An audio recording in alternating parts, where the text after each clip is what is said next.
La bendición de Dios nos acompañe en este audiovida. Seguimos hablando del tema del Evangelio, este Evangelio poderoso que trabaja en nosotros, siempre está trabajando en nuestros corazones, y como lo hace en nuestras vidas, en nuestros corazones, también lo hace a través de nosotros hacia otros. Muestra su poder en nuestras relaciones interpersonales y acciones. Una de las formas claves en que esto sucede es cuando perdonamos a otros bíblicamente hablando. Perdonar a la gente que nos ha lastimado es una de las cosas más difíciles de hacer en la vida. Y mientras más profunda es la herida, mayor es el reto. A veces nos sentimos confundidos por lo que el verdadero perdón debería ser. ¿Debemos perdonar y olvidar? ¿Es posible hacer eso? ¿Qué es exactamente lo que significa amar a nuestros enemigos? ¿Qué de la persona que abusó de mí sexualmente? ¿O de mi esposo o esposa que me engañó? ¿O del amigo que habló de mí a mis espaldas y dañó mi reputación? Cuando el Evangelio realmente penetra en nosotros, empieza a trabajar a través de nosotros. El perdón es un área donde el Evangelio tiene que trabajar en nuestras vidas. De hecho, perdonar a otros no es posible a menos que estemos viviendo a la luz del perdón de Dios en nosotros. Así que consideremos cómo el Evangelio nos compele hacia el perdón. El Evangelio empieza con Dios alcanzándonos a nosotros. Dios toma la iniciativa, aunque sea la parte ofendida.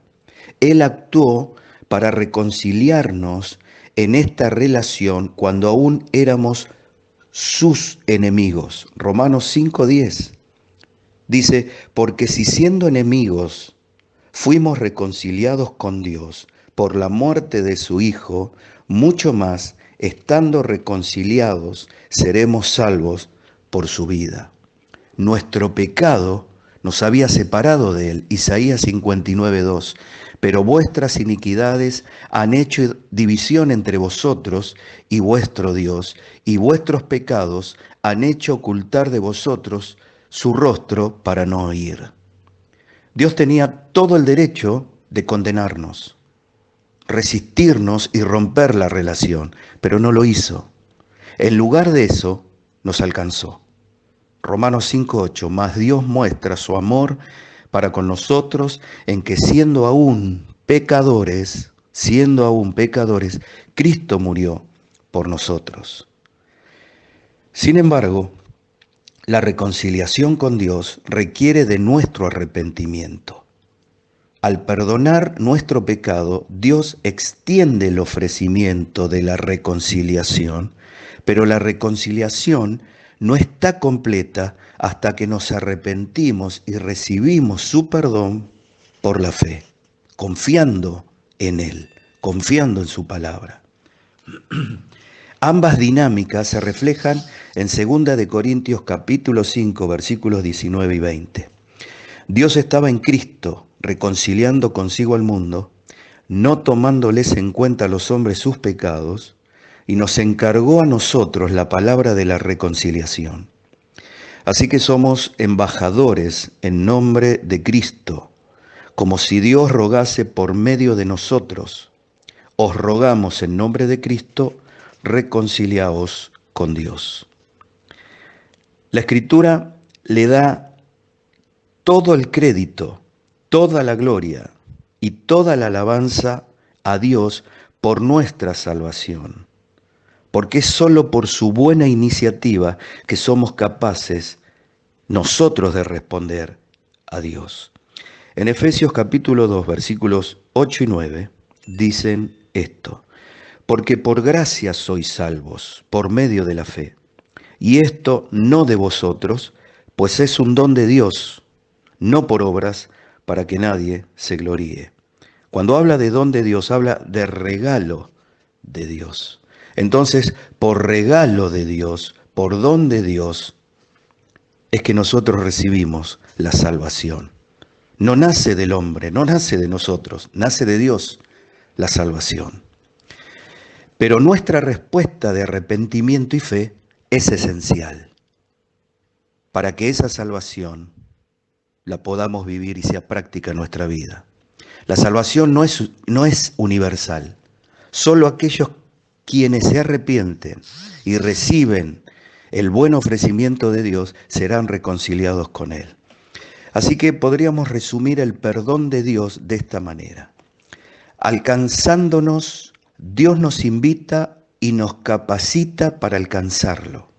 El Evangelio inicia con Dios, la parte ofendida, alcanzándonos a nosotros, los ofensores.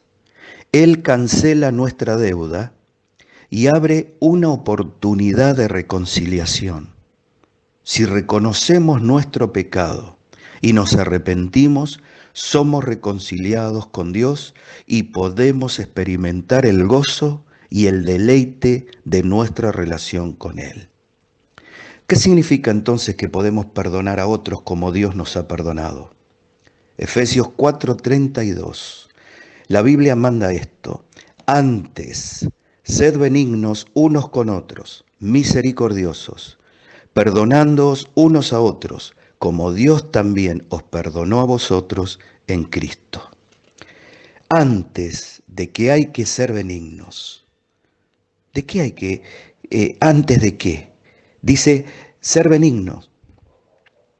Pero hay una palabra ahí que dice antes de ser mentirosos, antes de airarse y pecar, antes de darle lugar al diablo, antes de hurtar, antes que salga de la boca toda palabra corrompida, antes de entristecer al Espíritu Santo, antes de que haya amargura, antes de que haya enojo, antes de que haya ira, gritería, maledicencia y toda malicia, antes que todo esto, ser benigno. Antes que todas estas cosas salgan, ser benignos, nos dice la Escritura. Y la Escritura asume que si verdaderamente hemos experimentado el perdón en el Evangelio, estaremos radicalmente perdonando a los demás. Si nosotros entendemos el perdón de Dios, vamos a poder perdonar a los demás. En contraste, el no perdonar o el tener resentimiento o amargura hacia los demás es un rasgo certero de que no estamos viviendo del gozo profundo y de la libertad del Espíritu Santo. El perdón que otorgamos a otros es el reflejo del perdón que Dios nos ha dado. Tenemos que tomar la iniciativa. Por tanto, si traes tu ofrenda al altar y allí te acuerdas de que tu hermano tiene algo contra ti, deja allí tu ofrenda delante del altar y anda, reconcíliate primero con tu hermano y entonces ven y presenta tu ofrenda. Mateo 5, 23 y 24. Debemos ofrecer el perdón y abrir la puerta para la reconciliación. Pero la reconciliación depende siempre del arrepentimiento de la otra persona. El perdón involucra un corazón que cancela la deuda, pero no presta más dinero hasta que se lleva a cabo el arrepentimiento. Como Dios, nosotros tomamos la iniciativa para acercarnos a aquellos quienes nos han ofendido y les invitamos a acercarse a nosotros en arrepentimiento. Lo que esto significa es que nuestro trabajo no concluye una vez que hemos perdonado a alguien.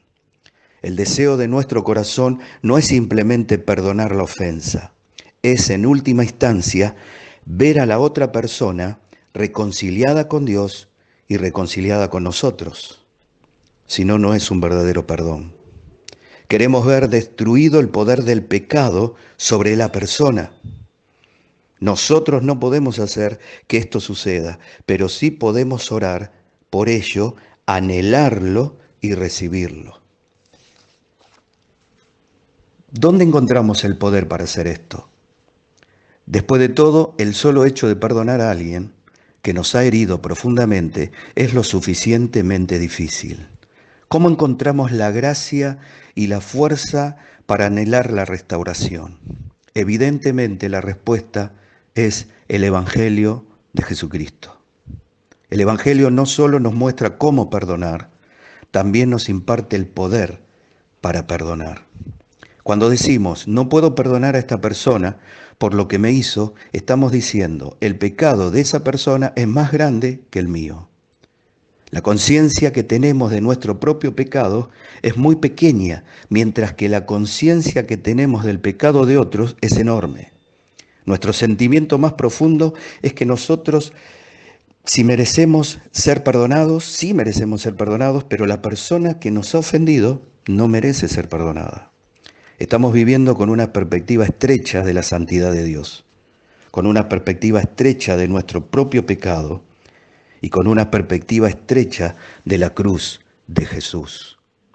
Pero cuando abrazamos la perspectiva del Evangelio de nuestro propio pecado, reconocemos que la deuda del pecado que Dios nos ha perdonado es más grande que cualquier pecado que ha sido cometido en contra nuestra. Y conforme vamos creciendo en nuestra conciencia de la santidad de Dios, empezamos a ver más claramente la distancia entre su perfección y nuestra imperfección. Y está bueno ver esto. Mientras el significado de la obra de Jesús en la cruz crece en nuestras conciencias, nuestra voluntad y habilidad por buscar la restauración con otras personas también crecerá. Después de todo, si Dios perdona la ofensa masiva de nuestro pecado, ¿cómo es que no podemos perdonar el pecado de otros, el cual, aunque severo, palidece en comparación con nuestra propia culpa de un Dios santo y justo? El perdón es costoso. Significa cancelar una deuda cuando sentimos que tenemos todo el derecho de reclamar un pago. Significa absorber el dolor, el daño, la vergüenza y la aflicción del pecado de alguien sobre nosotros. Significa anhelar el arrepentimiento y la restauración. Pero así es exactamente como Dios ha actuado para con nosotros en Jesucristo. Y a través del Evangelio, el Espíritu Santo nos da poder para hacer lo mismo con otros. Dios nos ha dado la gracia de perdonar y nos ha dado la gracia de poder entender lo que significa el verdadero perdón.